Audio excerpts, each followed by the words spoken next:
Hello good morning बच्चों, welcome back to Naina maths classes. बेटा मैं आपको इस वीडियो में DV class 8 maths chapter number 14 mensuration इसकी वर्कशीट नंबर 6 का क्वेश्चन नंबर 8 कंप्लीट कराने जा रही हूँ। चलिए देखते हैं क्वेश्चन नंबर 8 में क्या बोल रहे हैं।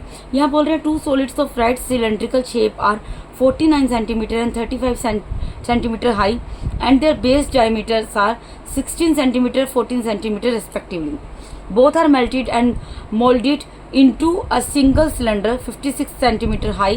Find its base diameter. यहाँ पर आपको क्या बोल रहे हैं बेटा, दो सॉलिड थे, ठीक है, दो सॉलिड राइट सिलेंड्रिकल शेप थी, ठीक है। जैसे सपोज कीजिए मैंने यहाँ पर दो राइट सर्कुलर सिलेंडर बना दिए हैं, ठीक है। ये दो आप मान लो कि ये दो राइट सिलेंड्रिकल शेप है, ठीक है। सिलेंडर की शेप की सिलेंडर के टाइप के सॉलिड्स की शेप के दो सिलेंडर हैं, ठीक है।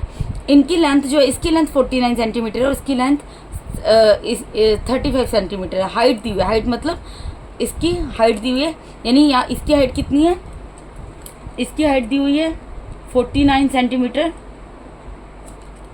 और इसकी हाइट दी हुई है 35 सेंटीमीटर, ये दिया हुआ है ऑलरेडी, ठीक है। और इसका बेस डायमीटर जो है, इसका बेस डायमीटर जो है वो 16 सेंटीमीटर है और इसका बेस डायमीटर जो है वो 14 सेंटीमीटर। तो डायमीटर से हम रेडियस निकाल सकते हैं दोनों की, ठीक है।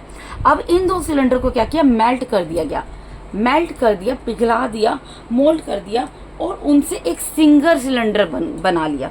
दो सिलेंडर थे, उन दोनों को पिघला कर, ठीक है, उन दोनों को पिघलाकर क्या कर दिया, उन दोनों के सॉलिड को पिघलाकर क्या कर दिया गया, मेटल को पिघलाकर एक सिंगल सिलेंडर बना लिया गया, ठीक है, जो कि 56 सेंटीमीटर हाई है। इसकी हाइट कितनी है, 56 सेंटीमीटर है। फाइंड इट्स बेस डायमीटर, आपको इसका डायमीटर निकालना है। देखो बेटा, पहले तो मैं क्या करती हूँ, इस सिलेंडर को सिलेंडर नंबर 1 नाम दे देती हूँ, इस सिलेंडर को सिलेंडर नंबर 2 नाम दे देती हूँ और इस सिलेंडर को सिलेंडर नंबर 3 नाम दे देती हूँ, ठीक है, ताकि क्वेश्चन इजी हो। इस तरीके के सर्कल के क्वेश्चन भी पहले आ चुके हैं, ठीक है। स्क्वायर शेप थी, क्यूब शेप थी, ठीक है। आप एक चीज़ बताओ, ये दो सिलेंडर, अगर सपोज करो क्ले से खेलते हो, क्ले से आप बचपन में खेलते होगे, तो क्ले आपके पास एक रेड कलर की क्ले है, ग्रीन कलर की क्ले है, आप उन दोनों को क्रश कर देते होगे, तोड़ देते होगे और उन दो क्ले से एक कोई भी एक नई फिगर बनाते होगे। सपोज करो आपने गणेश जी बना लिया, कोई भी कुछ भी बना लिया, एप्पल बना लिया, कुछ भी बना सकते हो, ठीक है। तो इस जो थर्ड फिगर आपकी बनती होगी, इसका वॉल्यूम किसके इक्वल आता होगा, ऑब्वियसली ये तो दो क्ले पहले की थी, इनको क्रश किया, इन दोनों के इक्वल ही आएगा ना। मेरे कहने का मतलब है बेटा, अगर ये दो सिलेंडर हैं, इन दो सिलेंडर को राइट सर्कुलर शेप के जो सिलेंडर हैं, सॉलिड्स हैं, इनको जब आपने मेल्ट कर दिया, पिघला दिया और इन दोनों के ही जो मेटल था उसी से तो थर्ड सिलेंडर बनाया, यानी कि जो वॉल्यूम है थर्ड सिलेंडर का वो किसके इक्वल आएगा, volume of first cylinder plus volume of second cylinder, ये किसके इक्वल होगा, वॉल्यूम ऑफ थर्ड सिलेंडर के इक्वल होगा। यही मतलब होगा ना, क्योंकि इन दो सिलेंडर को ही तो मेल्ट करके थर्ड सिलेंडर बना है। तो अब इसका डायमीटर कितना दिया हुआ है, डायमीटर फर्स्ट सिलेंडर का कितना दिया है, 16 सेंटीमीटर, ठीक है। और ये जो सेकंड सिलेंडर है, इसका डायमीटर कितना दिया हुआ है, इसका डायमीटर दिया 14 सेंटीमीटर। तो जब डायमीटर पता है तो उससे रेडियस निकाल सकते हो आप इजीली। अब देखो बेटा, एक चीज मैं आपको और बोलती हूँ, क्योंकि यहाँ पर तीन सिलेंडर की बात हो रही है, ठीक है, तो मैं इसकी हाइट को यहाँ H1 मान लेती हूँ फर्स्ट सिलेंडर की, सेकंड सिलेंडर की हाइट को H2 मान लेती हूँ और थर्ड सिलेंडर की हाइट को H3 मान लेती हूँ। इसी तरीके से फर्स्ट सिलेंडर की रेडियस को R1 मान लेती हूँ, सेकंड सिलेंडर की रेडियस को R2 से डिनोट कर देती हूँ और थर्ड सिलेंडर की रेडियस को R3 से डिनोट कर देती हूँ, ठीक है। यानी कि ये क्या निकलेगा, मेरा R1 निकलेगा, रेडियस फर्स्ट सिलेंडर की निकलेगी 16 डिवाइडेड बाई 2, रेडियस क्या होती है, डायमीटर का हाफ होती है, 2 डिवाइडेड बाई 2 कर दिया, 2 1 2, 2 8 16, यानी R1 कितना निकल गया, 8 सेंटीमीटर। ये मैंने निकाल दिया 8 सेंटीमीटर। R2 भी निकाल लो ऐसे, जब R2 कितनी निकलेगी रेडियस आपकी, डायमीटर का हाफ निकलेगी, 2 1 2, 2 7 14, यानी R2 कितनी निकल गई, 7 सेंटीमीटर। अब हमें R1 पता, R2 पता, हमें R3 निकालनी है, ठीक है, सिंपल सी बात है। तो मैंने आपको बोला कि वॉल्यूम ऑफ थर्ड सिलेंडर क्या होगा। देखो बेटा, हमें बेस डायमीटर बताना है। सपोज करो ये एक सिलेंडर है जो कि 56 सेंटीमीटर इसकी हाइट है, इसका बेस डायमीटर बताना है, यानी कि यही बताना है ना कि ये सिलेंडर जो कितने इसका सर्कल कितना बड़ा है, इसका डायमीटर कितना बड़ा है। डायमीटर मतलब सर्कल कितना बड़ा बनता है। देखो सर्कल रेडियस का डबल, डायमीटर जो होता है रेडियस का डबल होता है। तो मुझे बेसिकली ये बताना है कि ये कितने एरिया में इसका ये जो डायमीटर है ये फैला हुआ है। ठीक है, मुझे इसका डायमीटर निकालना है बेसिकली। आप इस चीज़ को इस तरीके से समझो। तो वो कैसे निकलेगा, मुझे क्या करना पड़ेगा, थर्ड सिलेंडर का डायमीटर निकालने के लिए मुझे क्या करना पड़ेगा, volume of first cylinder plus volume of second cylinder निकालना पड़ेगा। वॉल्यूम ऑफ फर्स्ट सिलेंडर और सेकंड सिलेंडर इन दोनों का वॉल्यूम का एडिशन जो है वो थर्ड सिलेंडर के वॉल्यूम के इक्वल आएगा, उससे हम डायमीटर की वैल्यू को निकाल लेंगे। ठीक है, तो volume of first cylinder plus volume of second cylinder is equals to volume of third cylinder।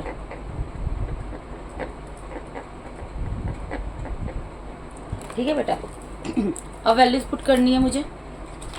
देखो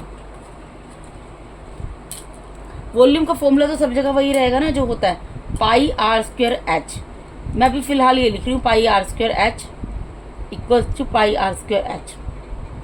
अब इसको डिफ्रेंशिएट कैसे करेंगे, देखो ये फर्स्ट सिलेंडर है तो R1 H1 आ जाएगा, ये सेकंड सिलेंडर है तो R2 H2 आ जाएगा, थर्ड सिलेंडर है तो R3 H3 आ जाएगा। इसी तरीके से डिफ्रेंशिएट कर सकते हैं ना बेटा। अब देखो जो वैल्यू है वैल्यू पुट कर दो। मैं पाई को भी पाई रहने दूंगी, पाई की जगह मैं वैल्यू पुट नहीं करूंगी।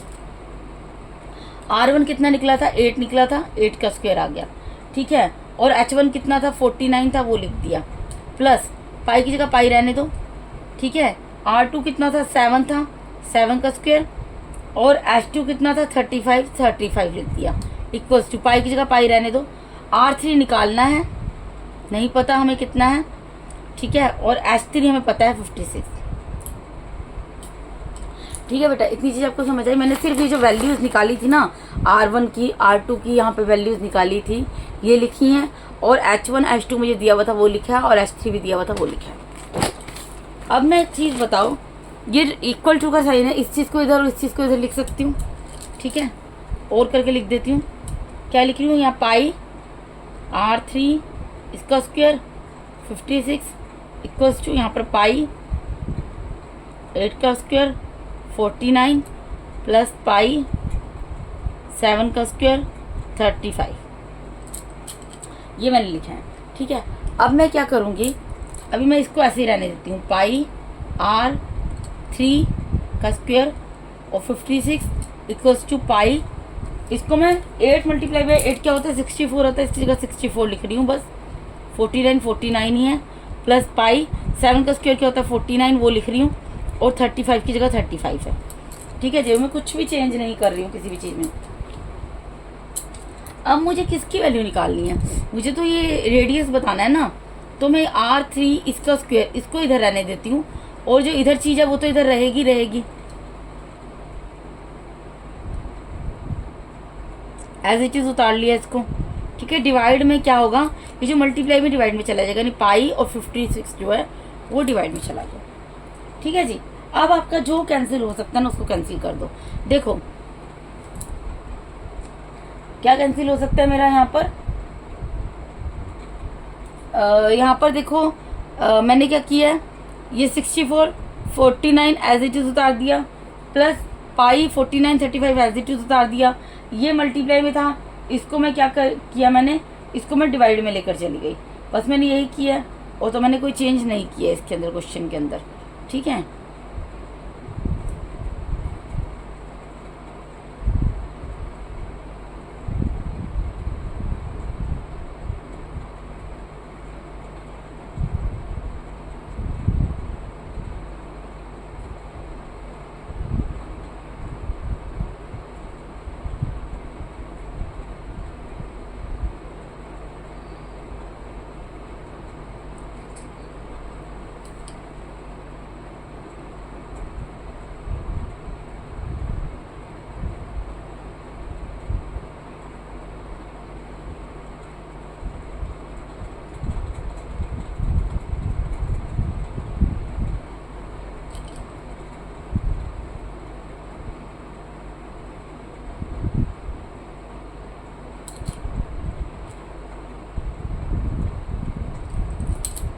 अब इसमें मैं क्या कर सकती हूँ, यहाँ पर R3 का स्क्वायर ऐसे रहेगा। इनमें देखो क्या कॉमन निकल सकता है, इनमें एक तो पाई कॉमन निकल रहा है, पाई दोनों में है, और उसके अलावा 49 दोनों में है, 49 कॉमन निकल रहा है।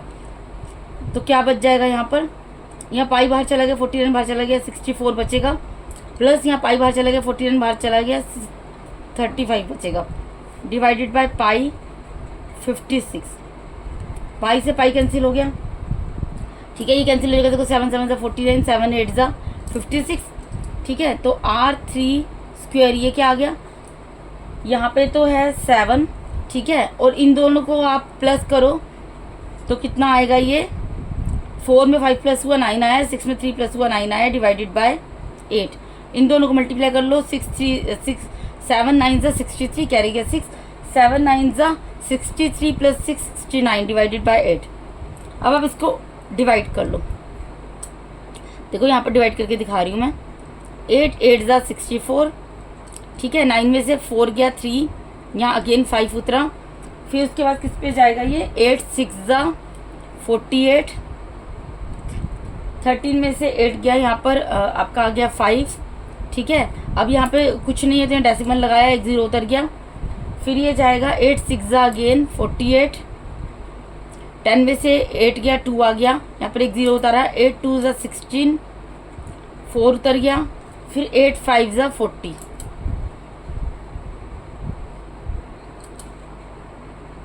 ठीक है बेटा। यानी कि इसको जो मैंने डिवाइड किया R3 स्क्वायर, ये कितना निकल गया मेरा, 86.625। अब देखिए बेटा, यहाँ पर आ गया R3 की वैल्यू आ गई है अंडर रूट में 86.625, ठीक है। तो अब हम इसका लॉन्ग डिवीजन से स्क्वायर रूट निकालेंगे। यहाँ पर नंबर क्या दिया है, नंबर दिया है 86.625। इस डेसिमल को समझो एक पाथ है, इधर से इसके लेफ्ट में पेयर बनेंगे और इधर से इसके राइट में बनेंगे। अब यहाँ पर लेफ्ट में तो 86 का पेयर बन गया, लेकिन यहाँ पे 62 का पेयर बना है, 5 का पेयर नहीं बना, तो इसके साथ 0 लिख के इसका पेयर बना लेंगे। अब हम इसको डिवाइड करना स्टार्ट करेंगे। देखिए पेयर डिवाइड होता है, आपको मैंने फर्स्ट चैप्टर में सिखाया था। ये पहले डिवाइड होगा, 9 9 81, 81 पे डिवाइड हो गया, 6 में से 1 गया, 5 आ गया, अगला पेयर उतरेगा 62। यहाँ डेसिमल है तो यहाँ पर डेसिमल उतर जाएगा। अब 9 को 2 से मल्टीप्लाई करेंगे, जो भी यहाँ पर हमारा आता था नंबर, उसको हम 2 से मल्टीप्लाई करते थे। देखो बेटा, ये डिवाइजर होता है, डिविडेंड होता है, नीचे रिमाइंडर आता है, और ये क्या होता है आपका क्वोशिएंट होता है। तो जो भी क्वोशिएंट आता है उसको 2 से डिवाइड करते थे, 2 से डिवाइड किया 18 आया। अब यहाँ पर हम मैं ऐसा कौन सा नंबर लगाऊँ लिखूँ जिसको मैं यहाँ पर भी लिखूँ और इसके नीचे डिवाइड हो जाए। तो मैं यहाँ पर 3 लिख कर देखती हूँ। देखो, तो मैं यहाँ पर 18 के बाद 3 लिख रही हूँ, मल्टीप्लाई करके देख लेती हूँ। 3 3 9, 3 8 24, कैरी गया 2, 3 1 3 + 2 54, यानी कि मैं यहाँ पर 3 लगाऊंगी। यहाँ पर भी मैंने 3 लिख दिया, तो क्या आ गया 549, ठीक है। अब 12 में से 9 सब्ट्रैक्ट करेंगे तो 3 आएगा, और यहाँ 5 में से 4 सब्ट्रैक्ट होंगे तो 1 आएगा, और नेक्स्ट पेयर उतरेंगे, नेक्स्ट पेयर उतराएंगे। यहाँ पर ये पेयर उतारा था, यहाँ पर ये नेक्स्ट पेयर उतरा 50। अब 93 को 2 से मल्टीप्लाई करोगे, 93 को 2 से मल्टीप्लाई कर लो। देखो यहाँ पर करके दिखा देती हूँ। 93 को 2 से जब मल्टीप्लाई किया, 2 3 6, 2 9 18, तो कितना आ गया यहाँ पर मेरा 186 आ गया।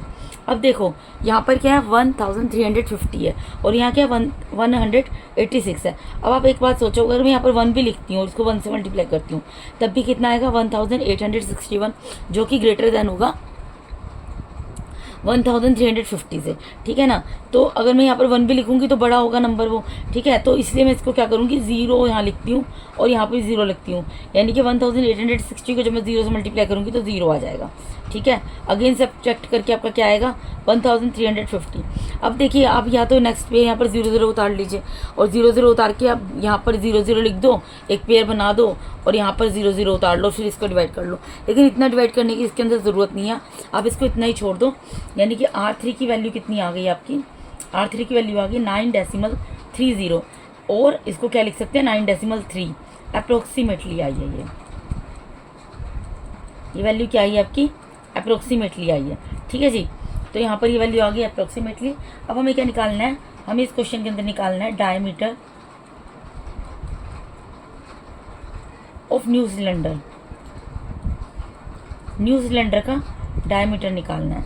तो न्यू सिलेंडर का डायमीटर क्या होगा, डायमीटर आपको पता है रेडियस का डबल होता है, तो यानी कि R3 का 2 टाइम्स होगा, तो 2 मल्टीप्लाई, क्योंकि जो नया सिलेंडर बना था उसको हमने, उसकी रेडियस को हमने क्या नाम दिया था, R3 नाम दिया था, इसलिए डायमीटर क्योंकि रेडियस का डबल होता है इसलिए मैंने 2 मल्टीप्लाई बाय, इसका मतलब क्या 2 मल्टीप्लाई बाय R3 यानी कि 2 मल्टीप्लाई बाय 9.3। तो 2 को जब आप 9.3 से मल्टीप्लाई करोगे, कर लो, 2 3 ज़ा 6, एक डेसिमल है वो लिख दिया, और 2 9 ज़ा 18। तो ये भी जो आया ये कैसी वैल्यू आई है, अप्रोक्सीमेटली आई है।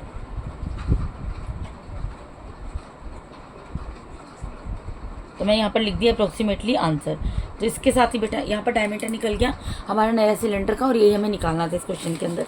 तो इसके साथ ही मैंने यहाँ पर आपको DAV class 8 maths chapter number 14 mensuration इसकी वर्कशीट नंबर 6 का क्वेश्चन नंबर 8 पूरा कंप्लीट करा दिया है। अगर अपने चैनल पर नए हैं तो काइंडली मेरे चैनल को सब्सक्राइब कीजिए।